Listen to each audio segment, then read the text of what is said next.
defining frailty, or looking at the dictionary definitions of frailty, the Merriam-Webster dictionary defines it as having less than a normal amount of strength or force, being very weak, easily damaged or fragile, and synonyms including breakable, delicate, fragile. I even came across one dictionary definition that had woman, so it's a controversial one. I wouldn't agree.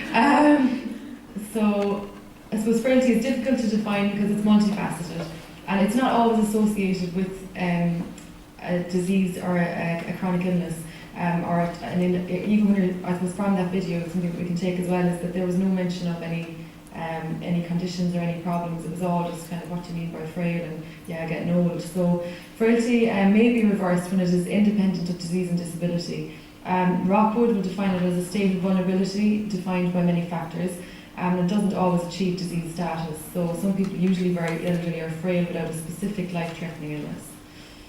So the risk factors, then looking at the literature, so there's a number of risk factors identified. So usually people over 75 years of age, with no formal education, living alone, chronic conditions are associated, that is a risk factor, but not always the case. Depression, cognitive impairment, sensory impairment, poor nutrition, poor mobility, and ADL dependence. So I suppose the presence of risk factors plus I suppose a reduced resilience then leads to frailty, and it's a combination of physical, cognitive, psychological and social factors, and I think that just leads me to my next slide in terms of social. So the importance of the caregiver network is crucial. The ability of the caregiver network to manage a person's care is vital in risk of adverse healthcare outcomes such as hospitalisation, transfer to nursing home and death. And according to prior research, this was research done actually by my colleague Dr. Ronan O'Queeve, the ability of the caregiver network to manage is a significant predictor of adverse healthcare outcomes, and he has found that. And other research then has shown that providing emotional and instrumental support to caregivers can reduce their risk of hospitalisation.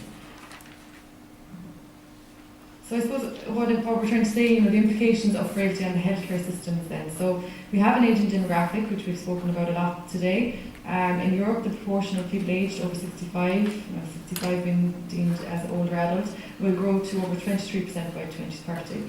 So this leads to an increased number, you're going to have increased numbers of frail older people with multiple comorbidities and complex needs living longer in the community. An increased risk of adverse healthcare outcomes, such as being hospitalised, institutionalised or dying, and an increased demand for limited healthcare services. So this presents a challenge then, so the challenge of managing frail older adults in the community. So who is at risk? These are some of the questions we'll be asking ourselves. What is the greatest risk? What is the most appropriate response? Even on the ground in terms of public health nurses, should this person stay at home, go to a nursing home, and GPs? It is possible to identify risk, but how do we quantify it? And in a time of limited resources, which again we've heard a lot about today, who gets them? There's a risk-benefit analysis is the basis for distribution of scarce resources. So we need to screen, triage and prioritise those at greatest risk, who will receive the greatest benefits. We need to identify and target any interventions that we deliver. So how do we screen and treat to prevent frailty? Where do we start? So these are some of the questions that lead me on to the CARTS project then. So it's the community assessment of risk and treatment strategies. And the aim of this project is to screen for frailty, triage those at medium to high risk of adverse healthcare outcomes, and perform comprehensive assessments with person-centred treatment strategies. Okay. So to date, we've developed, and I think it all starts with the screening tools. So I'll talk through them first. A number of tools have been developed, and they're short screening and assessment tools. Now the risk in particular is short, and the risk instrument for screening in the community, and the other tool is the community assessment of risk instruments. I'm just going to talk through each of these. These instruments assess a person's physical, cognitive and medical condition and the ability of their caregiver network, which is crucial, to manage any deficits in their care. So there are a few instruments out there that do that. So it actually identifies the issues, but then looking at whether the caregiver network is actually able to deal with these issues. So the risk tool, it's I suppose a triage tool, it's a diagnostic tool, and it's an evaluative tool. It assesses the risk of adverse outcomes within a defined time period, so within 1 year. It measures care needs. So the care needs are mental state, medical state, and ADLs, and I'll be showing you screenshots in a few minutes. And care deficits then, so the ability of the caregiver network to manage any issues. It's quick, it's objective, and it's reproducible. It predicts, and there's ongoing research. We've been following a group of 800 people in the south of Ireland, and the predictability is very good. It does what it says, and it does predict particularly hospitalisation very well and institutionalisation very well. And then this enables us to triage those at higher risk for rapid assessment. It also, I suppose, feeds into the integrated care agenda, so that enhances the care agenda by providing a common language between primary and secondary care. And this, I suppose, risk tool is designed to be used by public health nurses, which I will talk you through as well. And it gives them, I suppose, it empowers them, with a kind of a quantitative risk assessment that they can feed back to ensure that people are I suppose, delivering the interventions that they need. So this is a screenshot of it. I don't know how clear it is, but you can see personal details on the top.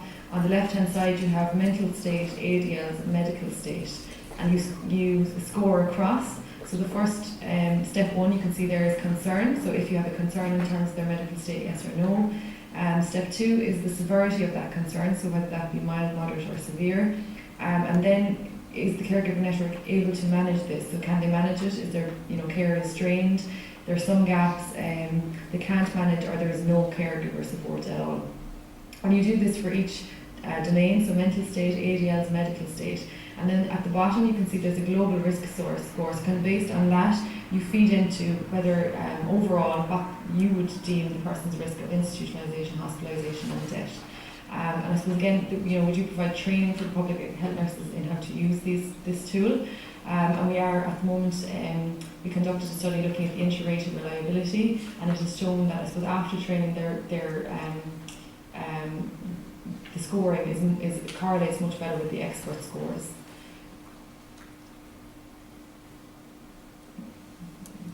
Yeah. So the CARI tool then, so leading on from the risk tool, the CARI tool is the Community Assessment of Risk Instrument. And this, I suppose, it's a more detailed risk assessment. So once you've identified, let's say in the community, public health nurses identified with the risk that there is issues, they can refer the person for a comprehensive geriatric assessment with the geriatrician, who then would use this tool to conduct a more comprehensive assessment. So it collects demographic data and records the presence and magnitude of concern within and across 3 domains. So again, it's based on your mental state, ADLs, and medical state. It takes about 10 minutes to complete as part of a CGA, or comprehensive geriatric assessment. So I'll just show you screenshots of that then as well. So you can see again, you've got ADLs, it's much more comprehensive. It's going down through basic ADLs, instrumental or other. Then you have medical states, medical issues, physical, and again there's a global risk score at the very end. So I suppose in terms of the instruments then, so the instrument testing that has been done, they've been used with community dwelling older adults in Portugal, and there's been over 5,000 people screened there, and they're being followed at the moment. In Australia, there's 500 people there with Professor Roger Clarinet. In Spain, there's about 350 people being screened and followed, and in Ireland we have 800 that we've screened and followed. Results to date indicate that the risk has good predictability for hospitalisation, institutionalisation, and death, high internal consistency, and inter-rater reliability. And the CARTS instrument, the inter-rater reliability was also looked at that, evaluated in Australia by Professor Roger Clarinet, and again showed good inter-rater reliability. So unlike other risk or frailty instruments, it takes into account the ability of the caregiver network to manage any concerns. I think that's key. So just an overview of kind of how it works. So public health nurses assess and score older adults in the community using the risk tool.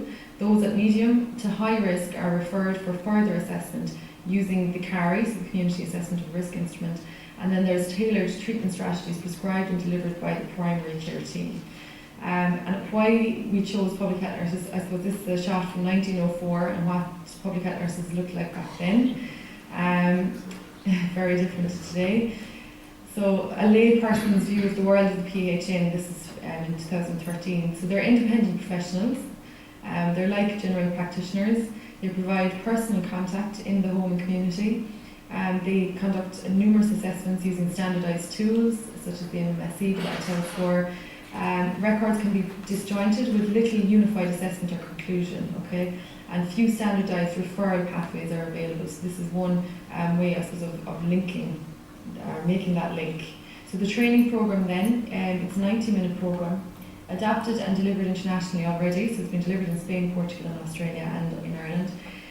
The content focuses on, I suppose, the context, healthcare in Ireland, frailty, association then between frailty, risk of adverse healthcare outcomes, the risk tool, and I suppose in our training we deliver case studies to the public health nurses, get them to score the case studies using the tool before and after training, and I suppose we discuss any issues that they would have in terms of the scoring during the training as well.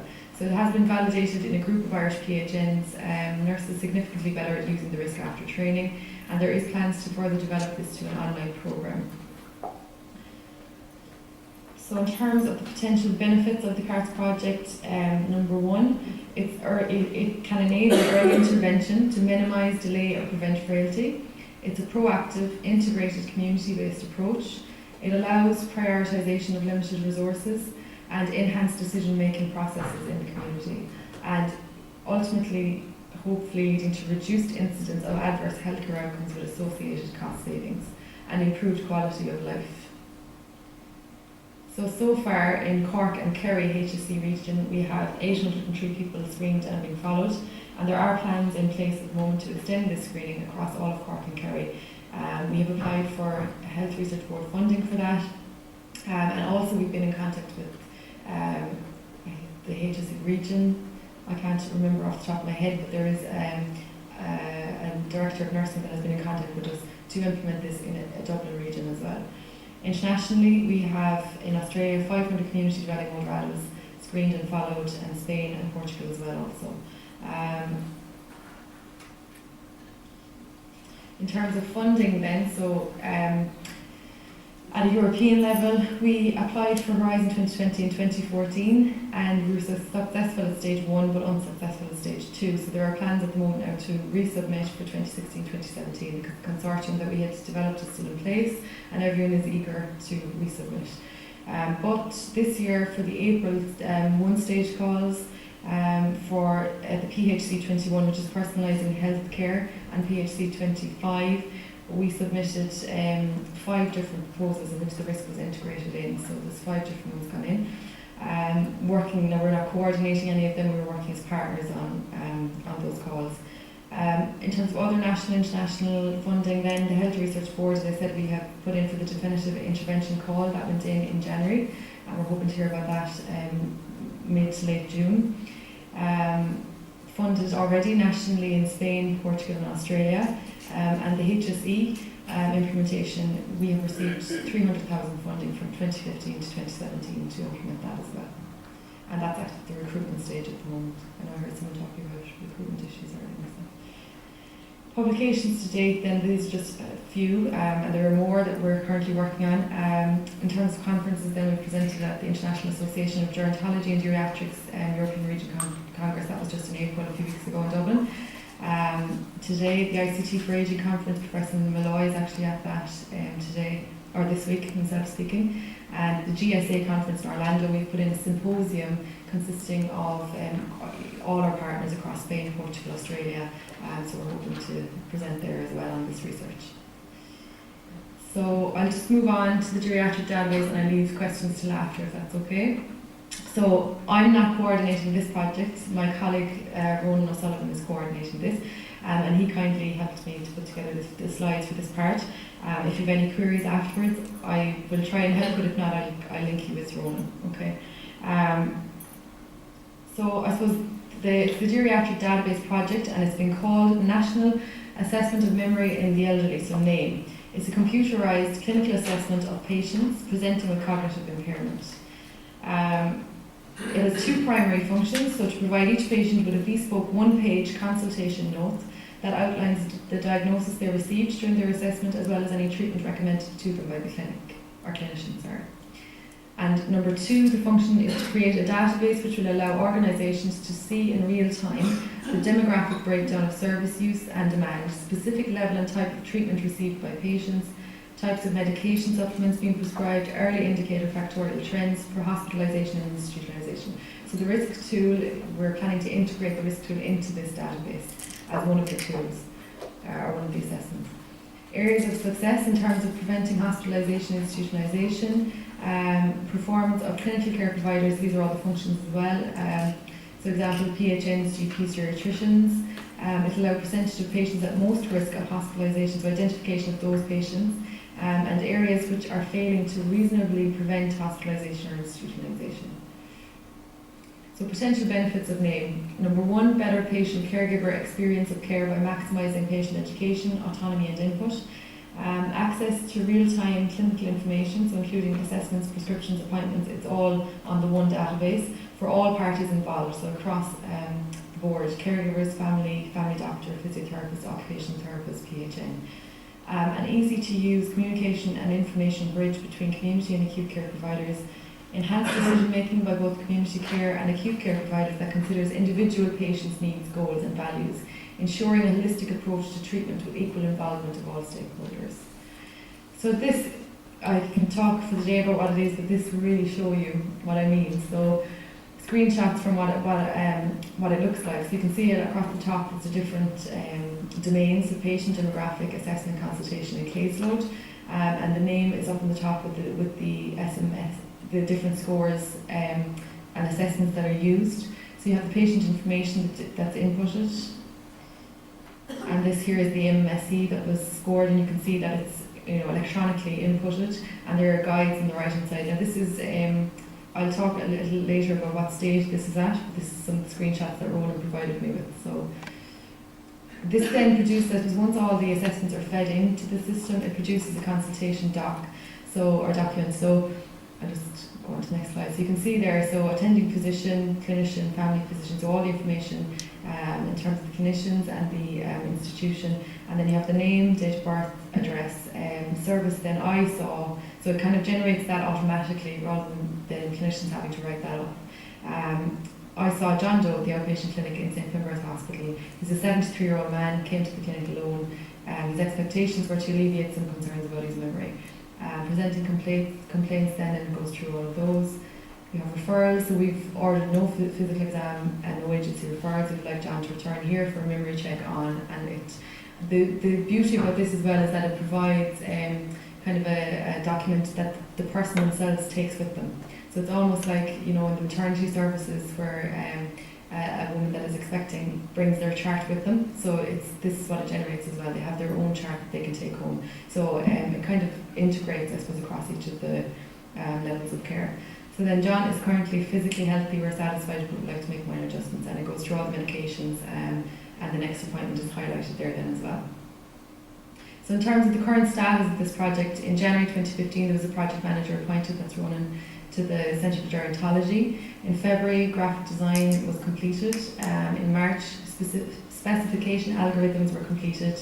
Last month there was 9 tender documents received, and the best value proposition has now been contracted. So next month the coding is, Ronan is hoping that coding will begin, and July the HSE will appoint 5 pilot sites, and by September that the software will be launched. So that's kind of where it is, and these are the references for the entire presentation. I think I'm well on time, so any questions? Thank you. Thank you.